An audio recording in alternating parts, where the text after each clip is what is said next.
Vamos a recorrer los primeros años de la década del 80, cuando se produjo un drástico vuelco en el ánimo país.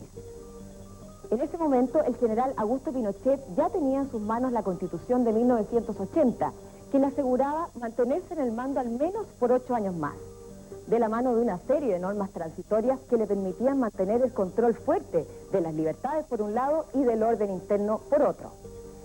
Eso entendiendo que se mantuviera una cierta holgura económica. Pero el general no contaba con la recesión internacional brutal que golpearía nuestro frágil despegue económico. Antes de esa crisis, todos fuimos tentados, usted recordará, para subirnos al carro de un nuevo sistema privado que tenía 2 siglas, las AFP y las ISAPRES. Al tiempo que ya empezaba a sonar la voz de un grupo sanmiguelino que daría muchísimo que hablar.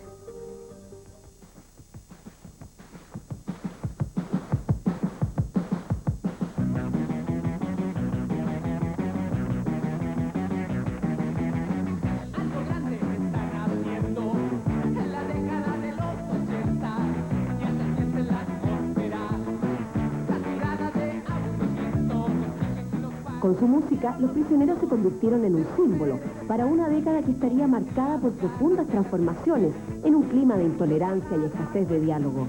El grupo marcó a una generación de jóvenes que no compartía el régimen autoritario, tampoco el sistema económico vigente y el culto al consumo, generación que abogaba por soluciones radicales en un país que estaba dando un gran salto al desarrollo.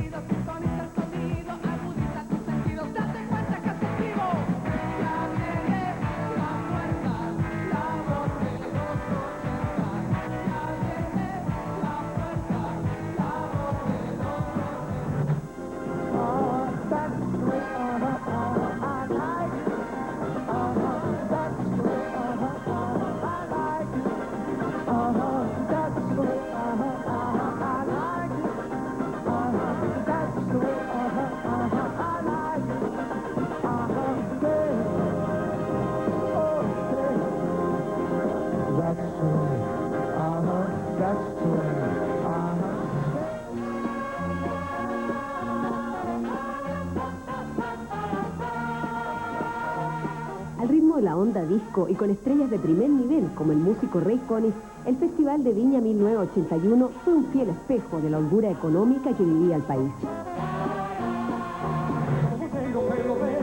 Con rubia se ha de casar, con rubia se ha de casar, para que vengan los hijos con plumas de favor. Para que vengan los hijos con plumas de favor. Para que vengan los hijos con plumas de favor. Chévere, chévere, chévere, chévere, chévere, chévere. Chévere, chévere, chévere, chévere, chévere. Chévere, chévere, chévere, chévere. Chévere, chévere, chévere, chévere, chévere.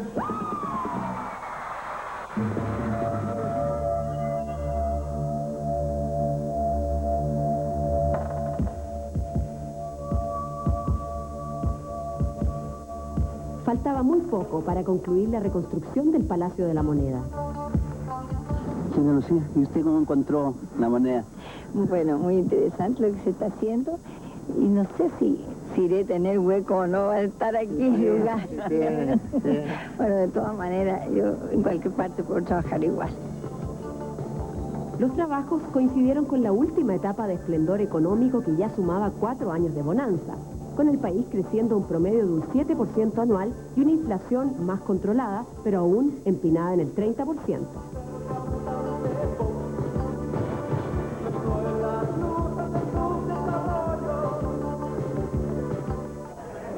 Yo, Augusto Pinochet Ugarte, general del Ejército y Presidente de la República, juro por Dios Todopoderoso, cumplir y hacer cumplir, respetar y hacer respetar, como ley fundamental, la Constitución Política de la República de Chile del año 1980. Y así no lo hiciere, que Dios y la patria me lo demandan.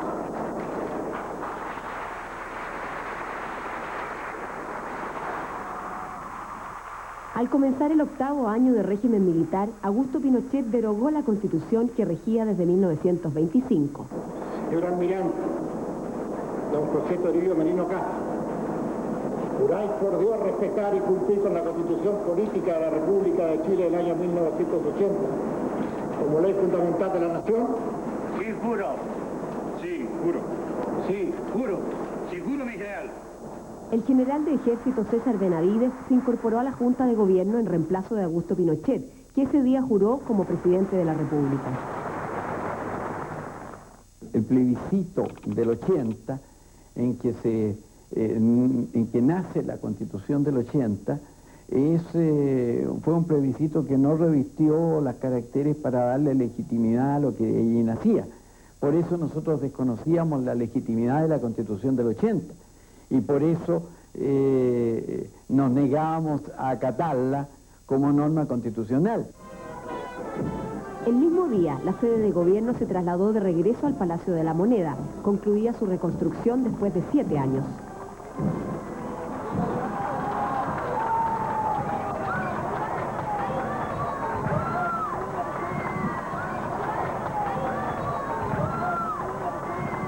A las 12 horas y 48 minutos, el presidente de la República ingresa por primera vez en forma oficial a la Moneda y recibe los honores de la Guardia de Palacio.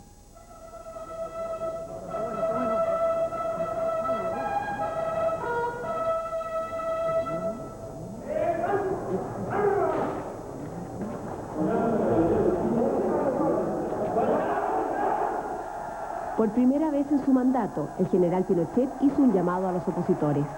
Para aquellos que discrepan con lo que se hace en bien de Chile, por última vez, los llamo a sumarse al esfuerzo de todos sin condiciones.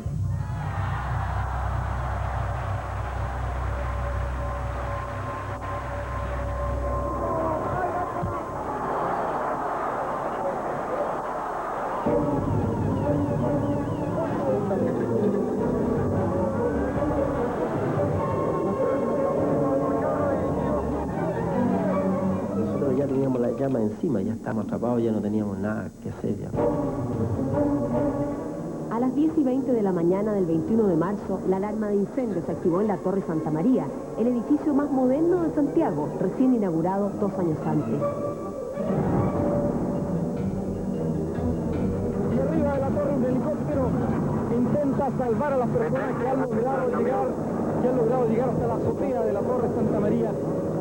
Hemos podido apreciar... 50 personas trabajaban en el piso 12 instalando una alfombra con 25 tarros de neopren. Bastó una chispa para desatar el infierno.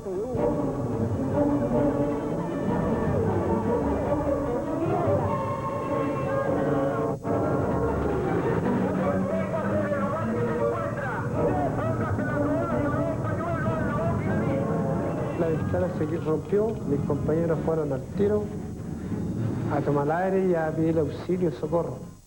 Pero el instinto de vivir, las ganas de vivir, uno la hace hacer cosas, digamos, cosas que uno jamás lo haría en su sano juicio. Y se me viene a mi mente morir quemado o tirarme al vacío.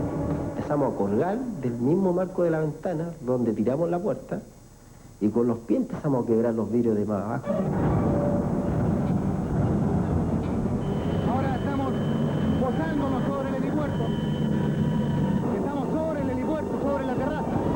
Con nosotros está Carabineros que llegaba a realizar este peligroso rescate. Más atrás está el otro helicóptero policial aguardando cualquier emergencia que pueda producirse. Mientras a este costado, ven ustedes cómo arde el edificio. Había un hombre que con franca intención de lanzarse. El comandante, más o menos de ese sector, por parlante, por un megáfono, le decía que no se lanzara, que la situación estaba controlada. Yo sentí temor de que pudiera caer sobre alguno de nosotros. Nosotros no podíamos acercar la manta hacia el edificio mismo, porque con el calor del fuego se quebraban algunos vidrios y caían vidrios hacia abajo. Son vidrios muy gruesos. Un vidrio de eso perfectamente puede lesionar a un hombre. Estaban intentando enviar la malla de salvataje para intentar un salvataje de emergencia.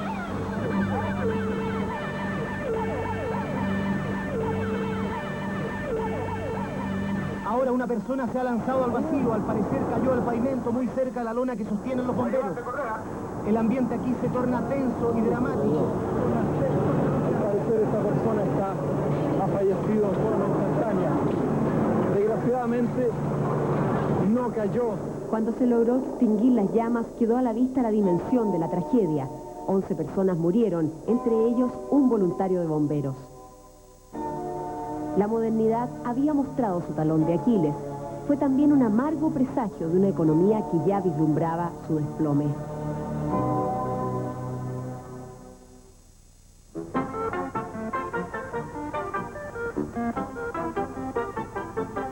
¿Y, compadre, qué va a hacer con su previsión? No sé. ¿Que no sabe del nuevo sistema previsional? Sí, pero poco, ¿eh? Yo le explico, compadre.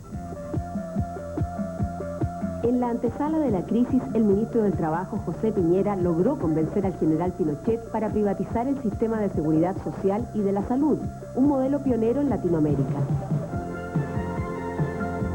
Usted tiene que ahorrar el 13% de su nuevo sueldo y destinar un 4% para salud. ¿Cuál nuevo sueldo? Bueno, la reforma aumenta el sueldo imponible a todos. Así que sin perder un peso, la cotización es ahora toda nuestra. El 2 de mayo entró en escena el nuevo sistema previsional con las AFP. Chile fue el primer país en aplicar el modelo, que reemplazaba el reparto por la capitalización individual. Para vender el nuevo sistema incluso se valieron de la selección de fútbol que se aprestaba a ir a España 82. Y visión de futuro, porque con Invierta reciben hoy el mejor sueldo líquido y al mismo tiempo están construyendo un futuro digno y estable. Hasta entonces, las personas confiaban su jubilación a las 32 cajas de previsión existentes con el respaldo estatal, pero el criterio del reparto de fondos variaba mucho de una a otra y el sistema estaba colapsado. Yo creo que el sistema previsional en Chile tenía dificultades muy de fondo. Había esta multitud de cajas de previsión, todas tenían un déficit bastante importante y eso era un peso sobre el Estado enorme. De tal modo que la idea de ensayar una propuesta tan radicalmente distinta fue muy audaz en su momento, tal vez incomprendida, y a la larga yo creo que fue una decisión acertada. De hecho, muchos países están siguiendo el camino de Chile en esta materia.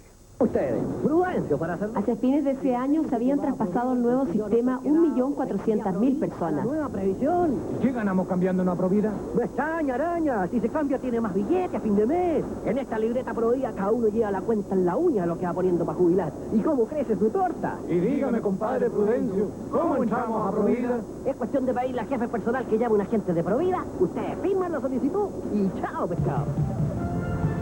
En esta lógica de abrir las puertas al mercado, se privatizó también la salud a través de las ISAPRES y se dio el vamos a las universidades privadas.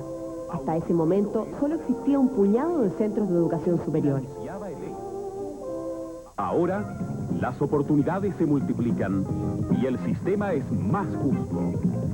Cada uno hace su propio esfuerzo y el que no tiene recursos recibe la ayuda que necesita y también surge.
los ángeles, caerá sobre ti la maldición.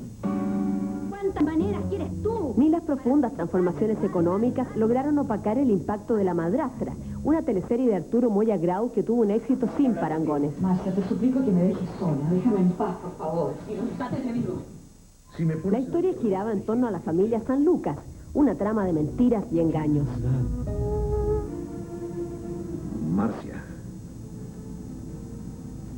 Marcia es vuestra madre. Pero el verdadero nudo dramático se centró en una gran interrogante. Todos se preguntaban quién mató a Patricia. El final de La madrastra, con el nombre del asesino, lo tiene La Tercera. Se hicieron encuestas, se revolucionó el país, se hizo una investigación hasta con policías verdaderos que interrogaban a los personajes. El 17 de agosto del 81 fue la esperada final. El diario La Tercera hizo hasta un concurso y para evitar filtraciones se grabó 5 finales diferentes. Así se resolvió el clímax de la historia. ¿Por qué mataste a Patricia? ¿De dónde sacaste eso? Fue tal el pánico que me dio a mí porque había una psicosis colectiva respecto al asesino de Patricia que yo me escondí, o sea, me dio susto de verdad, o sea, yo sentí que yo era una asesina de verdad y que me podían linchar en la calle, así que me escondí, guardé el teléfono, me fui a mi casa por otra parte, así, paranoica total. Lo que tú no sabías es que Serafín te vio. Lo supe tiempo después. Y pagué su silencio.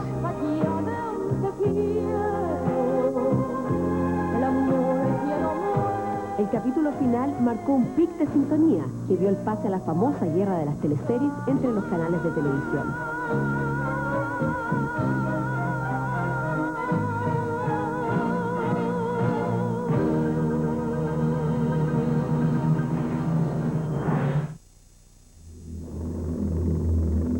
En esa misma época, la izquierda trabajaba clandestinamente para formar grupos armados que lucharan para derrocar a Pinochet. Parte del MIR había ingresado a Chile con ese propósito que llamaron Operación Retorno.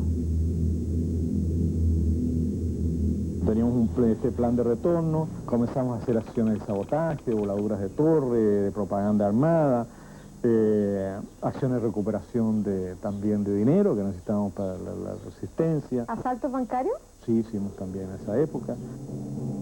El grupo armado intentó formar 2 escuelas de guerrillas en el Tume y Nahuelbuta al interior de Valdivia, pero el plan falló. En la montaña chilena no hay alimentos para vivir, todo el alimento tiene que ir desde abajo hacia arriba, había que introducir el armamento, había que introducir los compañeros que iban allí, ir creando las condiciones, el invierno es muy riguroso, muy duro, la nieve, compañeros se enterraban en la nieve, lo cual quitaba movilidad también al grupo guerrillero. En septiembre de ese año, comandos del Ejército, Carabineros y de la CNI cercaron al grupo armado. Hubo al menos 5 enfrentamientos y oficialmente se informó de 9 milistas muertos. El experimento fracasó, pero habría nuevos intentos del MIR por desestabilizar al gobierno. Si merecí, y tanto más callado, y si merecí, el roce de las manos, es que estás, no lo dudes, enamorado, enamorado. Estar enamorado es descubrir lo bella que es la vida, estar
político del 82 estuvo concentrado en la Clínica Santa María. La familia Frey vivía momentos de aflicción por el delicado estado de salud del expresidente de la República, Eduardo Frei Montalva. El exmandatario de 71 años de edad entró en coma hepática pasado el mediodía. Incluso le fue administrado oxígeno para ayudarlo en su función respiratoria, que está dificultada por una bronquitis purulenta. El líder de la oposición había sido intervenido el 15 de noviembre de una esofagitis, pero inesperadamente el cuadro se complicó. En las últimas 24 horas, el estado de salud de don Eduardo Frei ha evolucionado a una fase crítica. El 22 de enero, Eduardo Frei murió por un cuadro de septicemia generalizado.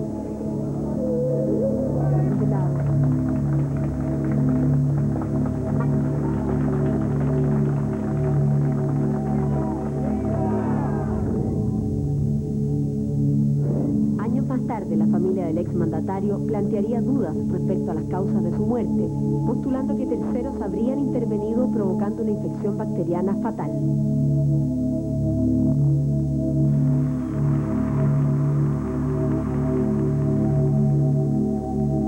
La despedida del exmandatario, gobernante entre 1964 y 1970, fue multitudinaria, a pesar de las restricciones vigentes. Era nuestro líder, era el personaje civil evidentemente más importante. Y había mucha desolación, había mucho susto, mucho temor, había mucha gente que había sido exiliada, mucha gente castigada, los partidos políticos estaban suprimidos, nos habían quitado las sedes. Nuestro faro era la radio cooperativa, que era la única que mantenía una cierta sintonía con lo que pensábamos. Las demás estaban cerradas.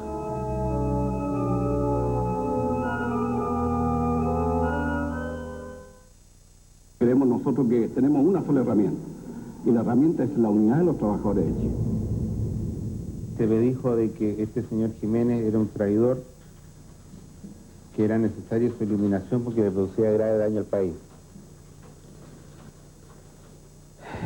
Yo creo que esa, dado los tiempos que se vivían en aquellos años, era un motivo de motivación más que suficiente. Yo la verdad que no necesité nada más para hacer lo que hizo. 20 años transcurrieron antes de que Carlos Herrera Jiménez, ex agente de la CNI, confesara la verdad sobre el crimen del líder sindical Tucapel Jiménez, ocurrido en febrero del 82. Yo fui el que hizo los disparos al señor Jiménez. Los autores abordaron el taxi del presidente de la ANEF y lo llevaron al sector del noviciado, camino a Lampa.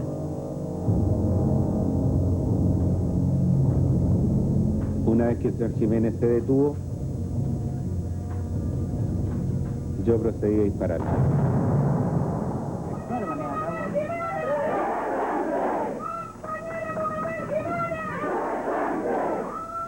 El crimen de Tucapel Jiménez provocó fuerte impacto en el mundo sindical, porque había sido un activo defensor de los derechos laborales y un férreo opositor al régimen militar. Los superiores deben asumir responsablemente las órdenes que den. Lamentablemente, en este caso que nos ocupa, no ha sido así, señor ministro. Los superiores, ninguno ha asumido ninguna responsabilidad en estos hechos.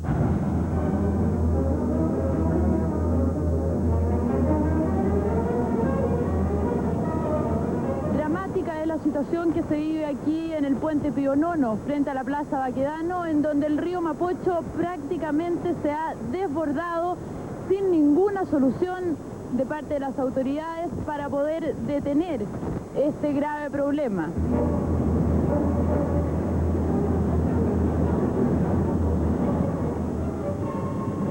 En el invierno de ese año 82, el desborde desenfrenado del río Mapocho acompañó un momento sombrío en el país. Se produjo un desmoronamiento de tierra, lo que significó que 6 vehículos fueran arrastrados por las aguas del río Mapocho y hasta el momento no ha sido posible localizarlos. El temporal en la región metropolitana dejó 7 muertos y 10.000 damnificados. En esa época se desató otro temporal de mayor envergadura, con una crisis pocas veces recordada.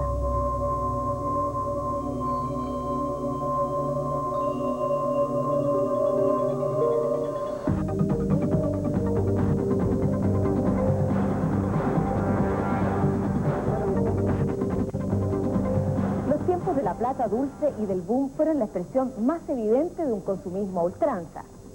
Usted recordará que en esos tiempos nos llenamos de autos importados, porque ingresaban a Chile a un precio muy conveniente. De hecho, en esa época llegaron los utilitarios que acá fueron conocidos como los panes de molde. Pero también eran tiempos en que la gente aprovechó de viajar mucho al extranjero, porque el dólar estaba muy barato a 39 pesos. Esa situación se vino completamente al suelo cuando irrumpió en Chile la recesión internacional. Y esta noche le queremos mostrar el rostro humano de esos momentos tan difíciles que vivió el país entre 1982 y 1983, y que fueron el germen del serio descontento social. Pero antes vamos a transitar por momentos inolvidables de un programa que nos acompañaba durante 8 horas todos los días sábados. Esta fue una humorada de los recolectores de basura para Sábados Gigantes, un programa que acompañaba la tarde de los sábados y donde cualquier situación podía ocurrir.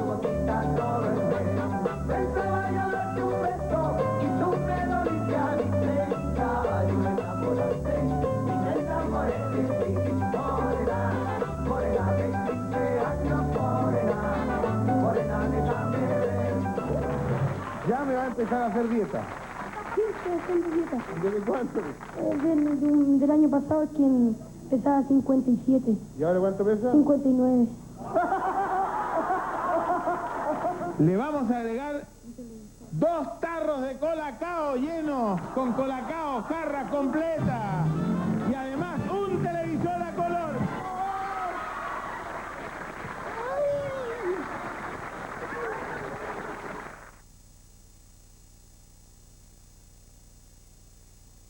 Bien. Es el programa más alegre de la televisión. Veo usted cómo la gente se entretiene en estos sábados. ¿Sabe lo que sabe? ¿Sí? Sí. ¿Quiero qué? Una enfermedad. No, mi...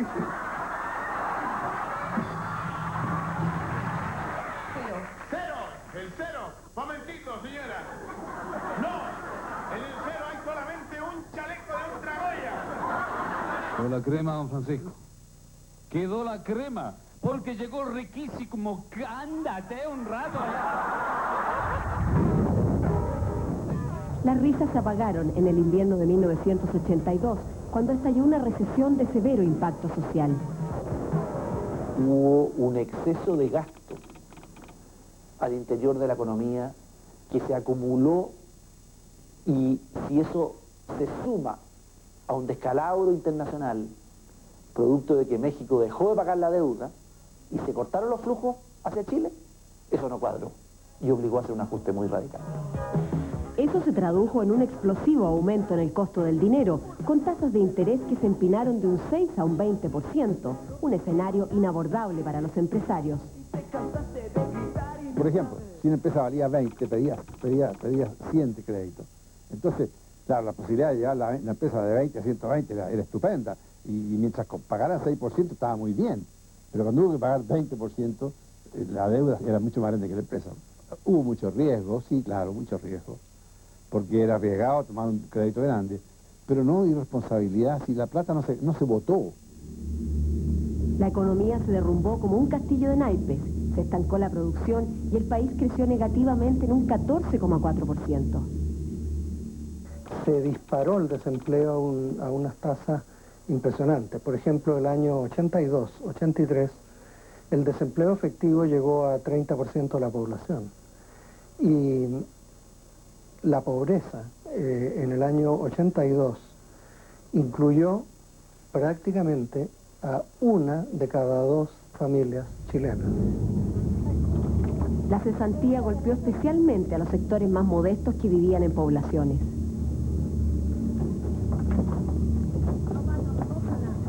Mi esposo es un hombre trabajador, trabaja, pero muchas veces me avergüenzo de decir que trabaja porque realmente el sueldo que gana es denigrante. Él gana 1000 pesos semanal y es maestro tornero. Tenemos 5 hijos, los 5 estudian. Así que prácticamente nosotros vivimos de lo que no tenemos. No hay qué hacer porque yo realmente estoy, yo en mi caso estoy yo desnutrida. Está desnutrida mi guagua que tengo y realmente yo no hay qué hacer.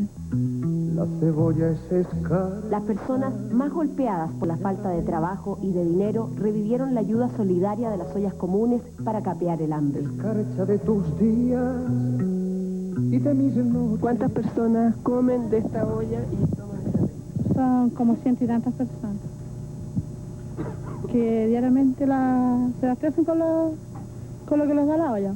Así que 100 personas con 3 kilos de leche. Claro.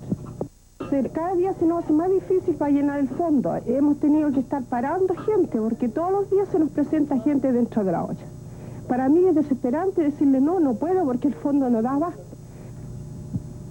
El lunes tenemos sopa de hueso, el martes sopa de verdura, el miércoles tenemos panchuca, el jueves tenemos sopa de hueso, el viernes tenemos carbonada y el sábado tenemos poroto. Cebolla y hambre.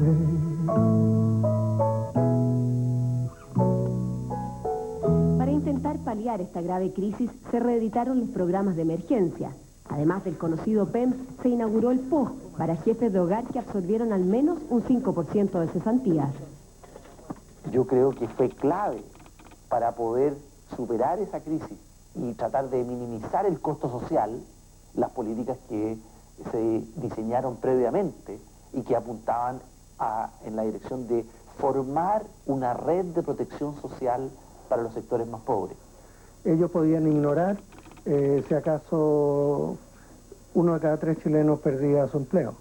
Lo podían ignorar porque tenían el control total del poder y nadie podía negarse a aquello, sino que mucha gente simplemente tenía que tolerar el que le cayera encima esta enorme tragedia humana. El país anfitrión, el país sede, el país que recibe.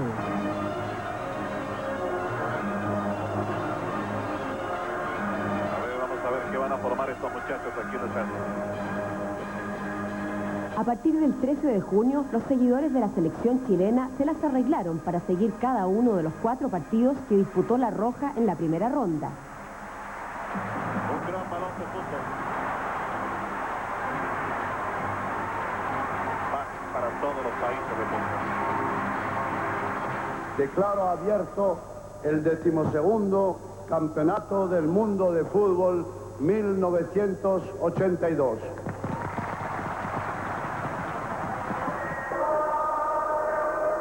Ahí estaban Caselli, Figueroa, Garrido, Osben, Vigorra, Bombalet, Moscoso, Yáñez y Neira, entre otros.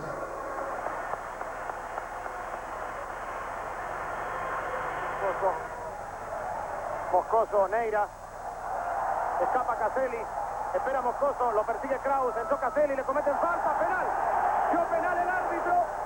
En el primer partido, Austria se imponía por 1-0 cuando se produjo un penal que favorecía a Chile. Ha dado penal el árbitro. Se van a cumplir 26 minutos y 35 segundos de esta primera fracción. Jugada penal que servirá Carlos Caselli para Chile. Se va a servir el penal. Está colocado Concilia. Viene el Sonato. Caselli tiró un costado, lo erró. Lo erró Caselli, lo tiró fuera. Lo tiró fuera Caselli el penal. Lo tiró junto al palo derecho Caselli el penal.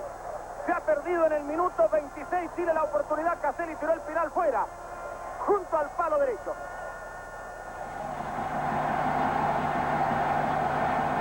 Después de caer frente a Alemania, Chile conoció su tercera derrota con un 3-2 que puso la lápida a las esperanzas de pasar a una segunda ronda.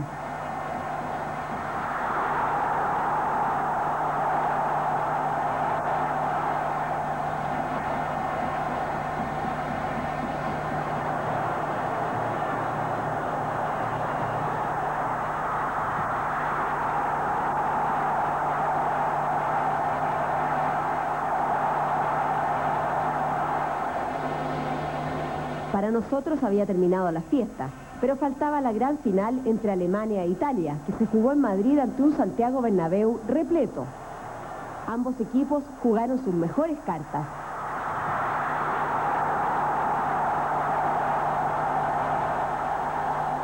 En Chile se siguió minuto a minuto la vibrante final en que Italia logró un triunfo categórico por 3-1.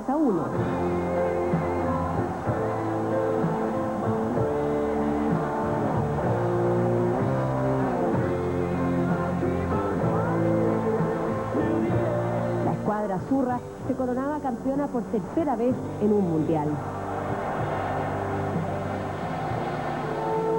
En pleno desarrollo del mundial, sonaron fuertes los rumores de que el gobierno devaluaría el peso. Pero Pinochet fue categórico para disipar las dudas. Muchos creen que va a haber una devaluación. No hay devaluación.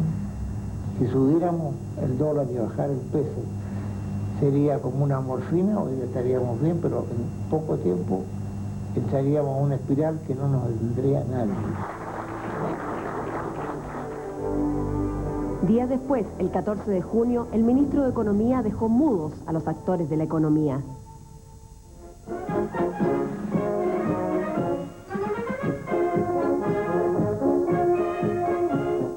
Se ha procedido a devaluar en un 18% el peso a contar de esta fecha, fijando su paridad en relación al dólar en 46 pesos. La política del dólar fijo duró desde el 79 hasta el 82 y, insisto, mes a mes se podía ver que era una política que no tenía camino de salida. La gente pensaba que el dólar del 39 era como la Virgen del Cerro, no se podía mover ya, y ahí estaba y todo el mundo la respetaba. Entonces, cuando se le perdió el respeto al dólar del 39, se produjo un desconcierto en la gente y dijeron, bueno, que hay que comprar dólares entonces. Y se fue al doble rápidamente por especulación. En una semana el precio del dólar prácticamente se duplicó. Ante el descalabro, las miradas acusadoras se volcaron hacia Pinochet. Sé que he sido criticado porque yo manifesté que no se iba a devaluar el dólar, el peso. Yo quiero aquí en esta oportunidad de expresarles a ustedes que si he tomado una resolución ha sido mirando a mi pueblo y no con otra finalidad.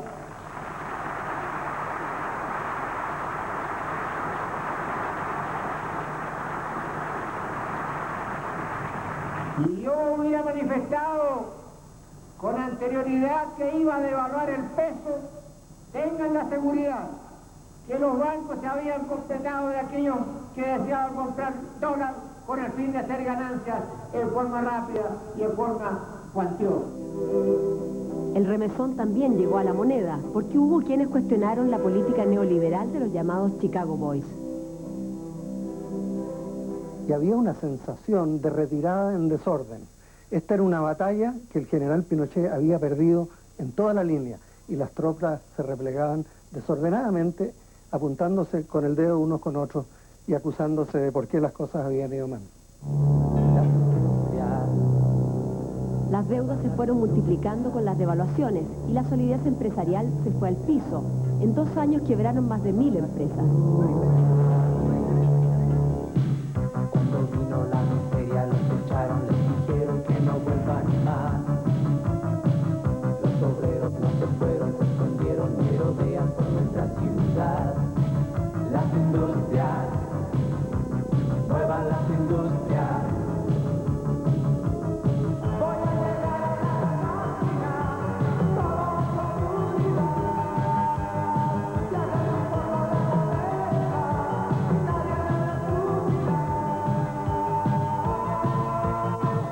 Produce la crisis, ¿verdad? Y nosotros tenemos que devaluar, el dólar sube y cae abruptamente todo, cae el ingreso de las personas, cae el ingreso del país, ¿verdad? Y los bancos aparecen otorgándole a personas y a empresas créditos, ¿verdad? Que mirando la cosa ex post, aparecen como muy inflados. Uno de los problemas severos fue el aumento de la deuda externa. Desde el año 77 se había triplicado hasta llegar a 17.000 millones de dólares. La mitad era deuda de privados. Vivimos lo que se llamó la crisis de la deuda externa. Ya se nos olvidó, pero en ese momento, el año 82, se hablaba de esta gran deuda externa chilena, casi como una carga que iban a tener para siempre las futuras generaciones. Sin embargo, eso ya pasó. Pero en esos momentos, yo creo que sí, que el esquema económico estuvo en riesgo.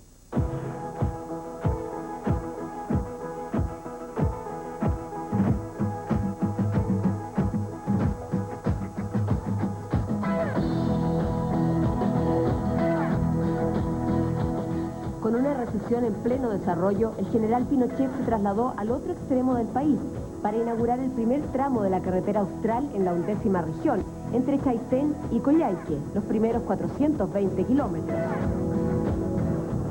Es un paso grande que da el gobierno para que la gente de menores ingresos pueda llegar con posibilidades que tienen todos los chilenos. Este camino, aunque angosto y de tierra, permitirá a los 2.000 habitantes de Futaleufú llegar hasta centros más poblados para abastecerse o vender sus productos. La única posibilidad de hacerlo era llegar hasta dos grandes ciudades argentinas.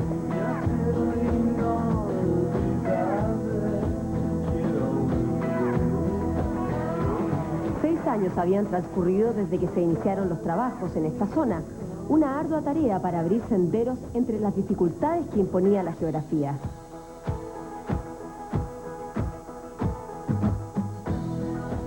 Las familias que vivían en los costados del nuevo camino recibieron sus títulos de dominio con la donación de tierras públicas. La tierra es suya, va a pagar $1 por cada hectárea, para que diga que usted compró la tierra y no que se la regalaron.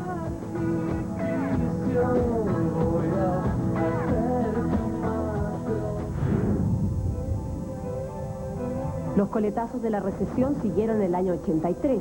Los bancos estaban prácticamente quebrados por la relación de dependencia que existía entre la propiedad de las empresas deudoras y los bancos. El 13 de enero del 83, el viceministro de Economía y Hacienda decidió intervenir las instituciones financieras. El doctor que amputa una pierna no es el que produce el daño al paciente. El daño al paciente se lo produjo la gangrena. Y el doctor le salva la vida al amputarlo. Bueno, esto es muy parecido, ¿verdad? La enfermedad estaba, era la crisis.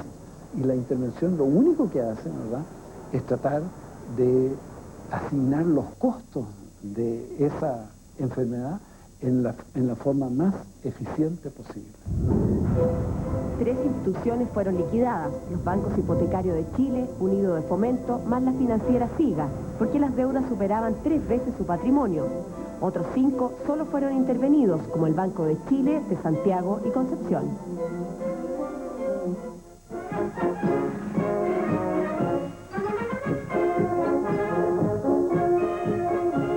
Pensamos que en adelante el sistema financiero chileno podrá recuperarse y desarrollarse sanamente, sin excesos de concentración, ni riesgos de medidas provenientes de soslayar el espíritu de las limitaciones crediticias que impone la legislación bancaria. A pesar de este mensaje fue la debacle, sobre todo para los pequeños ahorrantes que tenían sus platas depositadas en las instituciones liquidadas. Los que perdieron mucha plata, y eso es lo que más afectó seguramente, es que los bancos eran propiedad de la gente que manejaba los bancos y propiedad de mucha gente que tenía acciones de los bancos. Yo recuerdo en esos años que mucha gente tenía, como dijera, sus previsiones en acciones de los bancos. Entonces la gente que tenía acciones perdió todo. El día siguiente fue decretado feriado bancario para evitar una corrida de dinero, pero el subsiguiente quedó al descubierto el descalabro. Viña del Mar y la Quinta Vergara repleta. Saluda esta noche el show de Salo Reyes. Ese verano del 83, el gorrión de Conchalí, el hombre que no se cambiaba de barrio, consagró su particular estilo en el festival.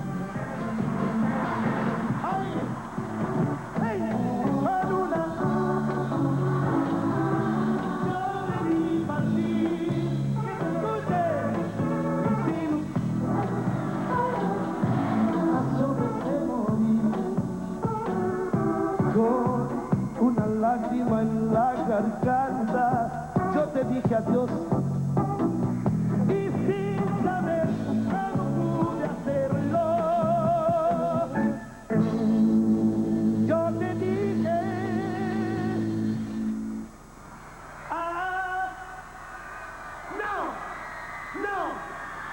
no me voy. Con esta canción quiero recorrer todo el mundo y ustedes nos la presentan cada día. La semilla vital del pensamiento, a sabiendas del sol y la luna, cosecha dos respuestas y un consejo. Dice, alma, corazón y paz. Macron se fue a la guerra y ya no puede más. Alma, corazón y paz. Macron se fue a la guerra y ya no vuelve más. Alma, corazón y paz. Esto es prometido con la humanidad. ¡Todos! Alma, corazón y paz. Macron se fue a la guerra y ya no vuelve más. Alma, corazón y paz. Con la humanidad. Alma, corazón y paz. Se fue a la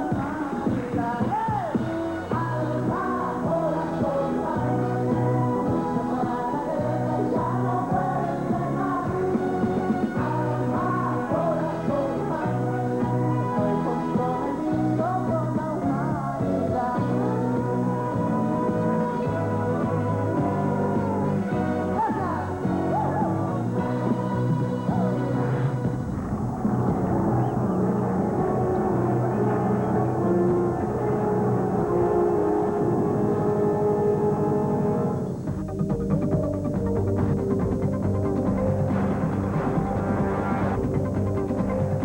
Durante 1963 hubo al menos 7 jornadas de protestas mensuales, que eran convocadas por las organizaciones sindicales de entonces y por la Alianza Democrática, que era la agrupación opositora política. En cada uno de estos llamados se hacía especial énfasis en que estas fueran manifestaciones pacíficas. Sin embargo, la situación en las calles era diferente, porque siempre había participación de algún grupo que intentaba radicalizar estas manifestaciones para expresar su descontento. Lamentablemente, al término de cada una de estas protestas, hubo una triste secuela de violencia y muerte.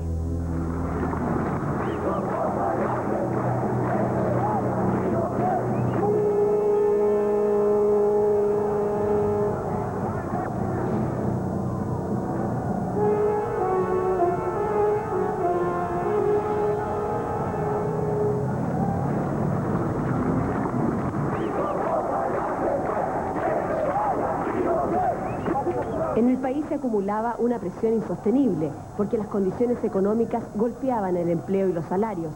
Fue cuando tomaron protagonismo las organizaciones sindicales opositoras. Porque se veía, el régimen se veía que estaba desequilibrado, francamente. Por el tema de las ollas y la gente en la calle. Había mucho movimiento social. Así, se estrechó el contacto entre los líderes sindicales y los políticos opositores agrupados mayoritariamente en la Alianza Democrática con Gabriel Valdés. Yo le dije a don Gabriel, no, hay que conducir esta cosa, pero no hay que dejar la presión social.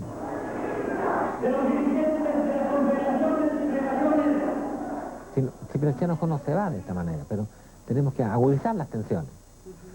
Me decía grave las frases esa, ¿no? Pero tienes razón.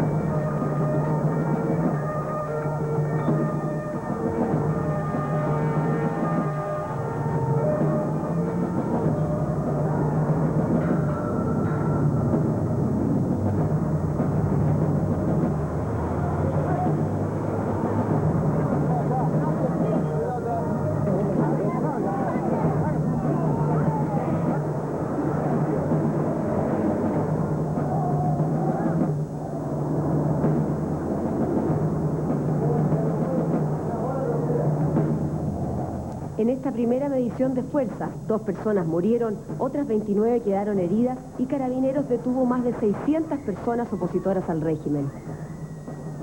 El espectáculo lamentable de que en días recientes hemos sido testigos es el resultado de la concertada acción de elementos tanto nacionales como internacionales que han querido aprovecharse de la situación de congoja económica que vivimos para transformarla en hechos políticos.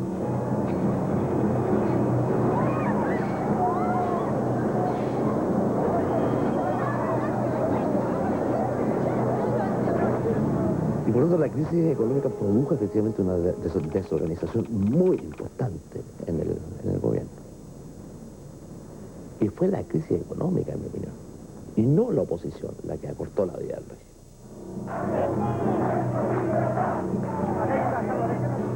Entre junio y diciembre del año 83 hubo 7 jornadas de protesta. Fuimos haciendo protestas, ¿no? Los martes primero de cada mes. Entonces nos juntábamos y teníamos una persona que manejaba el comercio del centro. Teníamos otro que era un suplementero de la calle Huérfanos que también corría la voz. Y se decía por teléfono, mañana hay protesta, nada más. Entonces las señoras nos mandaban a los niños al colegio y se cerraban las tiendas a las 3. Y se producía el cacerolazo a las 9, que era espectacular. Hubo momentos muy lindos, una sonoridad en Santiago en la noche, era muy lindo.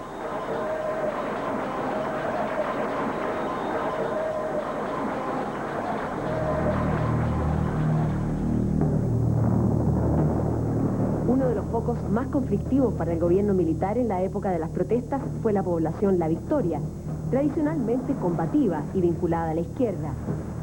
En esos días eran usuales los operativos y allanamientos, y ellos respondían bloqueando las calles.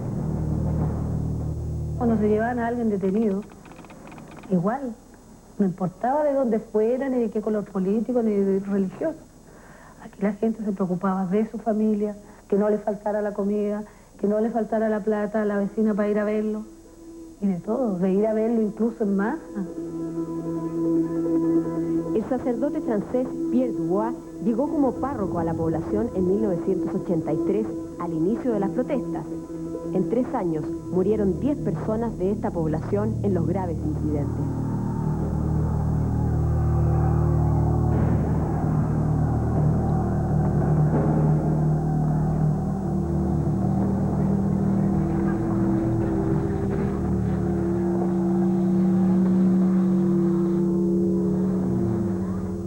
Que nos dejen tranquilos nomás. ¡Vuelven! Un clima enrarecido rodeó en esos días la despedida al cardenal arzobispo de Santiago, Raúl Silva Enríquez, en la catedral. El cardenal cumplía sus 75 años y ya le correspondía retirarse.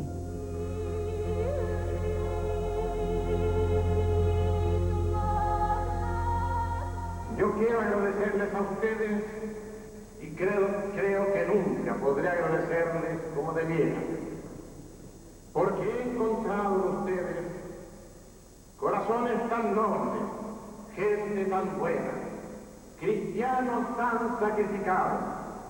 Sois testigos, mis queridos hijos, del amor de Dios entre los hombres. Sois Cristo presente entre nosotros. Gracias.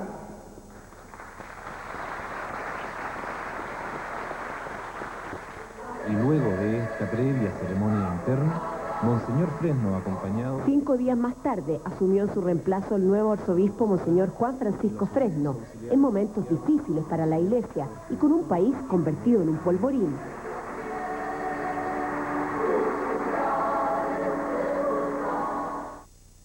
Haz que en mí no brillen tanto habilidades humanas o las estrategias políticas, sino solo las gracias de mi consagración de pastor. Con mis hermanos los obispos de Chile, hemos llamado a todos a construir un mundo, una civilización del amor. Pero en el mundo hay presencia y acción del maligno. El Papa Juan Pablo II le encomendó como misión primordial lograr un acercamiento entre bandos que no tenían diálogo alguno. Había crecido la violencia, los paros, las protestas, y también la violencia represiva. Y existía una ofuscación generalizada. Yo pienso que estuvimos muy cerca de un descontrol de la población, posiblemente sin medir todas las consecuencias que podía esto tener.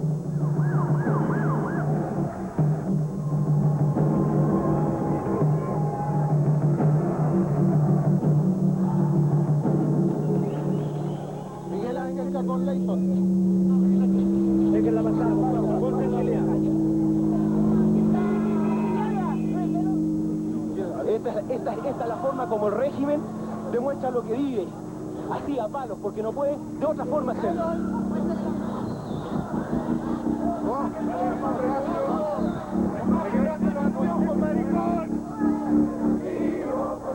Bajo cuerda se dibujaba una tímida reagrupación de los dirigentes que estaban proscritos, como lo estaba la actividad política entonces.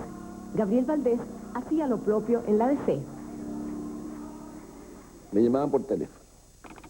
Decían, señor Valdés, ¿qué quiere? Mire, usted habla con el Parque del Recuerdo. No ha pagado la cuota de su tumba, la va a ocupar esta semana, decían. Cosas así. Pero me llamaban de parte de una tía. Era un recado trágico. Me llegaban papelitos con ataúdes, poesías. Lo que sí me preocupó es cuando empezó a llegarme el itinerario de lo que yo había hecho en la semana, lo cual indicaba que yo era seguido prolijamente y además los controles telefónicos eran totales. Santiago, 10 de agosto de 1983. La situación política estaba desbordada en las calles. Ante la presión de las protestas, el general Pinochet resolvió incorporar a Sergio Onofre Jarpa como ministro del Interior. Era un político avesado y de antiguas lides, que intentaría abrir un cauce de diálogo y apertura con la oposición. Señores, que la suerte nos acompañe. ¿Usted va a tomar con esta apertura política, ministro?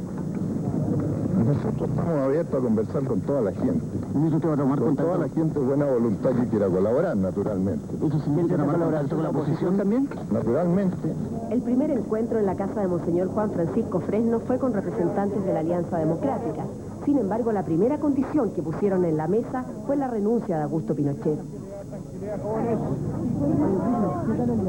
Es indispensable provocar un cambio político de fondo en la actual estructura de gobierno, por cuanto la insistencia de mantener inalterable la institucionalidad vigente hace que todo diálogo sea estéril.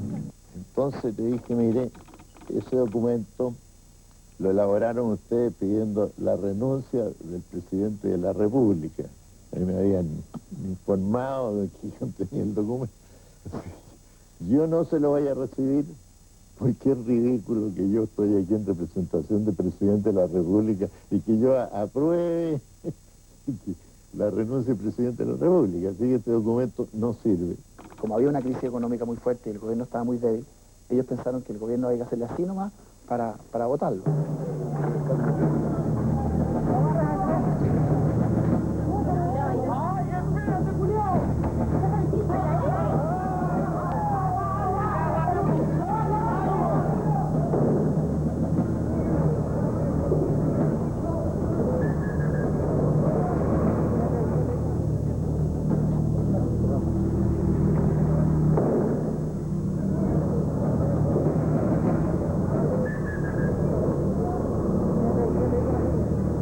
Siguiente de la llegada de Sergio Onofre Jarpa, el 11 y 12 de agosto ocurrió la protesta más sangrienta. En la víspera, la ciudad estaba prácticamente sitiada, siguiendo las instrucciones expresas del presidente Pinochet.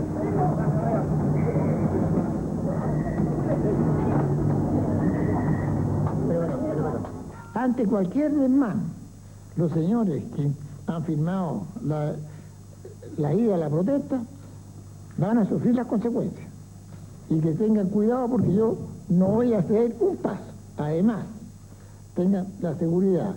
Santiago está cubierto con 18.000 hombres y órdenes estrictas de actuar duramente. Así que sépanlo también.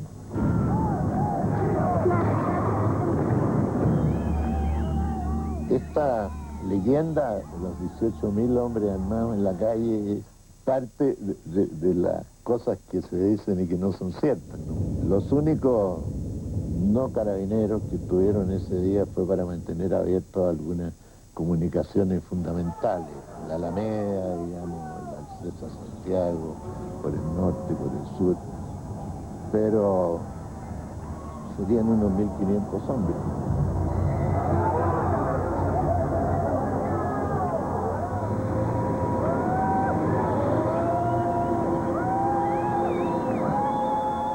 Esa jornada de protesta marcó una dramática pausa después de conocerse el balance de 27 personas muertas.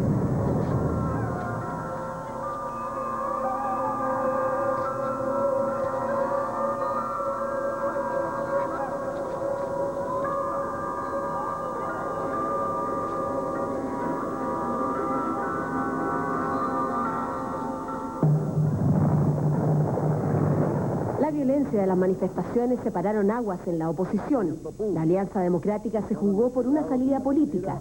En cambio, el MDP, Movimiento Democrático Popular, agrupó al MIR, al PC y un sector socialista en torno a la llamada rebelión popular, que no estaba por la vía pacífica.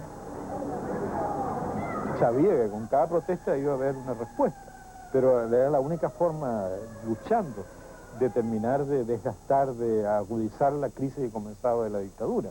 No había otro camino. Mi preocupación real era poder crear un mundo civil, político, democrático, que atajara el movimiento de izquierda, que progresaba, dirigido por los comunistas y por un sector socialista que creían en la violencia, que no querían negociaciones, que buscaban apoyo internacional para poder enfrentar con una guerrilla a los militares, y yo veía eso muy peligroso porque había vivido la experiencia de Nicaragua.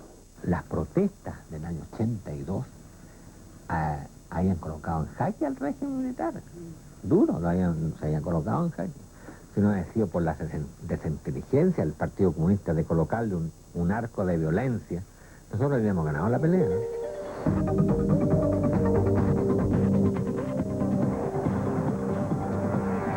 2 años duró la crisis económica que tuvo a 1 de cada 3 familias sin empleo, viviendo al límite para poder sobrevivir. En ese contexto, sumado al álgido clima político, irrumpe en escena un grupo armado que nació al amparo del Partido Comunista, el Frente Patriótico Manuel Rodríguez. Este grupo se había formado en el extranjero con una férrea disciplina militar, y su idea era llevar adelante la estrategia de la rebelión popular, o la lucha armada para derrocar al régimen de Pinochet. Estrategia que compartían el MIR, el Partido Comunista y una facción del Partido Socialista. La mañana del 30 de agosto del 83, el MIR puso en marcha un plan para atentar contra la vida del general Carol Ursúa, intendente de Santiago y experto en inteligencia del ejército. De improviso, en la esquina de Apoquindo con Cordillera, apareció una camioneta LUV de color amarillo y en cuya parte posterior iban 2 hombres y una mujer. Estos, provistos de armas automáticas, dispararon más de 150 tiros en contra del vehículo del general Ursúa.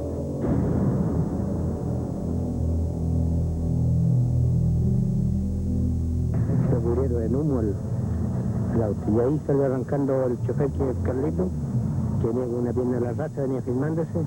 Y yo andaba no allá para dónde cortar porque yo veía las balas ahí en la estación de tiraban el Cepillame. Como consecuencia de estos, falleció en forma instantánea el general Ursúa, su chofer y también su escolta.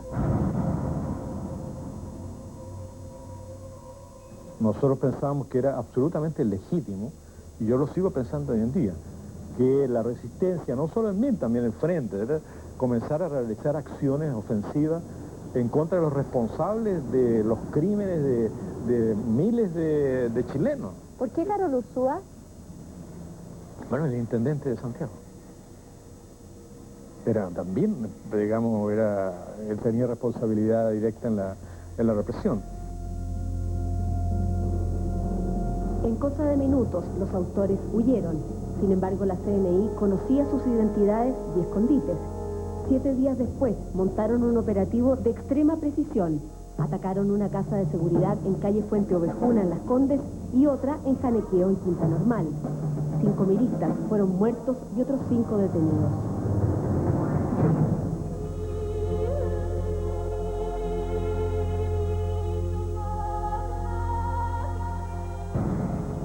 Es verdad de que el retorno tuvo costos en ese sentido. Y perdimos compañeros muy valiosos, muy buenos compañeros. Y que sin duda eso fue una pérdida y un debilitamiento del MIR. 5 meses después del atentado a Karol Urzúa, el 16 de enero del 84, otros 4 autores del crimen que habían huido entraron armados a la Nunciatura Apostólica pidiendo asilo político.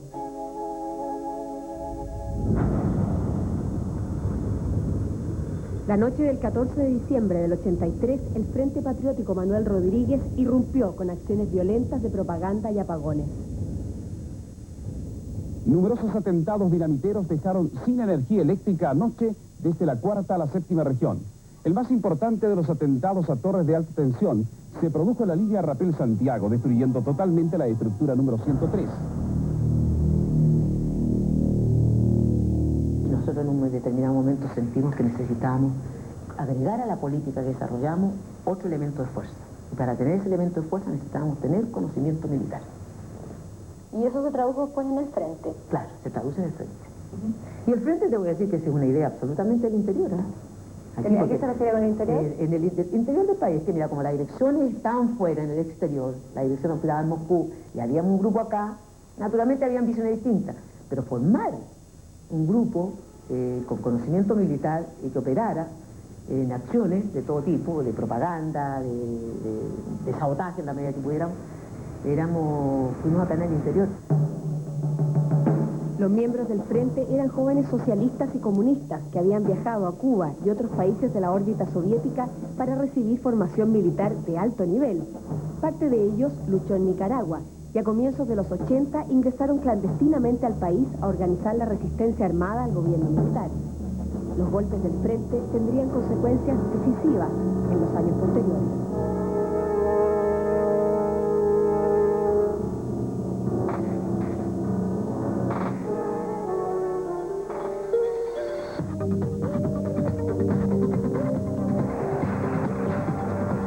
Encontramos después de esta brutal recesión económica no es el mismo de antes. Es evidente que pagamos muy caro el haber vivido tanto tiempo con dinero prestado, tanto a nivel personal como a nivel empresarial. Recién a comienzos del 84 comienza a observarse un leve despegue económico que le da cierta estabilidad al gobierno. Sin embargo, arremeten las presiones por cambios políticos. Y en ese contexto vamos a vivir momentos como el atentado al general Augusto Pinochet y la electrizante noche del plebiscito. Eso lo veremos en el siguiente capítulo. Hasta la próxima semana. Muchas gracias.